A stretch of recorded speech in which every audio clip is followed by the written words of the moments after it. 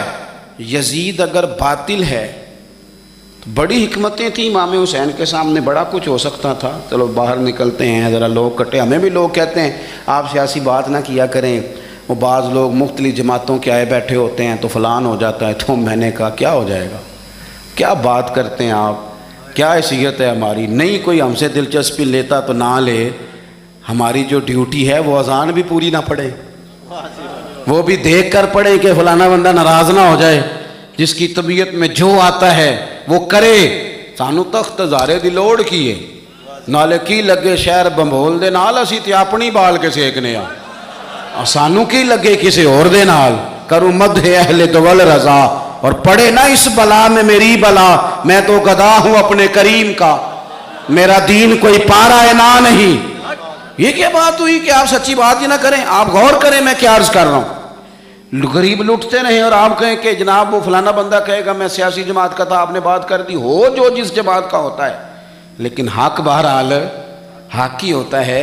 یہی بات امام حسین کے سامنے آئی۔ بچوں عورتیں ساتھ ہوں تو لوگ تو ویسے ہی کہہ دیتے ہیں میرے ساتھ زنانہ ساتھ ہے، ورنہ میں تجھے بتا دیتا، لیکن امام حسین نے نہ عورتوں کا ساتھ دیکھا، نہ بچوں کی بھوک دیکھی، نہ تکلیف دیکھی۔ انہوں نے بتایا کہ جب باطل کے سامنے ڈٹنا ہے تو نتیجے کی پرواہ کیے بغیر ڈٹنا ہے۔ جو لوگ کام کرنے والے ہوتے ہیں وہ رزلٹ نہیں دیکھتے کیا نکلے گا، رزلٹ تو یہ نکلا کہ امام حسین شہید ہو گئے اور پھر 3-4 سال یزید حکومت بھی کر گیا، لیکن قیامت تک کے لیے اس کا نام ذلت کا باعث بن گیا۔ اور انسان کو بیدار تو ہو لینے دو، ہر شخص پکارے گا ہمارے ہیں حسین، اب بیدار تو ہو لے۔ امام حسین کا نام سند بن گیا ہے باطل سے لڑنے کی۔ تو مہربانی کریں، ہو سکتا ہے آپ اکیلے ہوں پورے گھر میں، لیکن آپ ڈٹنا سیکھیں، سچ کہنا سیکھیں، بات صحیح کرنی سیکھیں، کام پہ نہیں، ڈرے نہیں۔ کوئی جب اللہ تعالیٰ ساتھ ہو پھر کوئی بندہ کسی کا کیا بگاڑ سکتا ہے؟ سچ پر کھڑے ہونا سیکھیں، سچ پر۔ اللہ کے بندوں کا پیار اپنے دل میں بٹھائیں۔ اگر یہ حکومتیں یہ سارا کچھ درست ہو جائے تو آپ یقین کریں قوم آسودگی میں آ جائے۔ جتنے بھی اہل فضیلت ہیں، آپ کے والدین ہیں، آپ ان کا ادب کریں گے تو معاشرے میں سکون پیدا ہوگا، اور اگر آپ بے ادبی کریں گے تو فساد پیدا ہوگا۔ آپ اپنے اساتذہ کے لیے جذبات اچھے رکھیں گے تو آپ محسوس، ابھی ذکر ہو رہا تھا نا حضرت قاری شاکر نوری صاحب کا، تو بیان کرنے والے استاد کہہ رہے تھے بڑے سارے حفاظ کے استاد ہیں۔ دیکھو استاد کا احترام ہوگا تو سوسائٹی میں سکون پیدا ہوتا ہے، اور اگر کوئی شاگرد ہلکی سی بھی، چونکہ وہ اہل فضل ہے نا استاد بڑے ہیں، ہلکی سی بھی بے ادبی کرتا ہے تو تکلیف ہوتی ہے۔ استاد صاحب میٹرک پی ٹی سی ہیں، پرائمری کے ٹیچر ہیں، بچہ ان سے پرائمری میں پڑھتا تھا، پھر اس نے گریجویشن کی، پھر ماسٹر کی ڈگری ہوئی، M Phil P H D, بہت بڑے عہدے پہ فائز ہو گیا۔ استاد صاحب آج بھی سائیکل پہ ہیں، پر وہ افسر لگ گیا ہے، پجاروں پہ بیٹھتا ہے۔ استاد صاحب سائیکل سے جا رہے تھے شہر کی طرف، اور یہ گاؤں آ رہا تھا واپس، اچانک اس کی نظر پڑ گئی کہ میرے استاد صاحب جا رہے ہیں، تو اس نے پجارو سائیڈ پہ لگائی، نیچے اتر کے کہا کہ استاد جی سائیکل لڑکا پہنچا دے گا، آپ میرے ساتھ بیٹھے نا گاڑی پہ، میں گھر چھوڑ کے آتا ہوں۔ استاد صاحب نے دوبارہ جانا سائیکل پہ ہی ہے، بیٹھنا کوئی نہیں پجاروں پہ، بیٹھنا نہیں، وہ جائیں گے دوبارہ سائیکل پہ ہی۔ لیکن جب وہ اس ادب کے بعد دوبارہ سائیکل پہ بیٹھیں گے تو انہیں محسوس ہوگا میری سائیکل پجاروں سے مہنگی ہے، کیونکہ پجاروں والے نے اتر کے سلوٹ کیا ہے۔ جب آپ احترام کرتے ہیں نا، یعنی ایک بندہ دیتا ہے مسجد میں چندہ اور ساتھ وہ خطیب صاحب کو کہتا ہے کہ اگلا جمعہ اس موضوع پہ پڑھانا، حالانکہ ان پڑھ بندہ ہے، مشورہ دیتا ہے کہ جناب فلانی تقریر بھی کیا کریں۔ اس سے نقصان کیا ہوتا ہے؟ محسوس ہوتا ہے کہ یہ نا اس کو ادب نہیں آتا، اس نے قدر نہیں جانی، لیکن لاکھوں خرچ کرتا ہے اور جب بات کرتا ہے تو اس کے دھلے ہوئے جملے ہوتے ہیں، اس کو لہجے کا وضو نصیب ہوتا ہے۔ وہ آگے کہتا ہے جناب اگر آپ مناسب سمجھیں تو ایک چھوٹی سی گزارش میری بھی مان لیں، تو آپ یقین کریں کہ وہ جس کو وہ کہہ رہا ہوتا ہے نا، وہ بات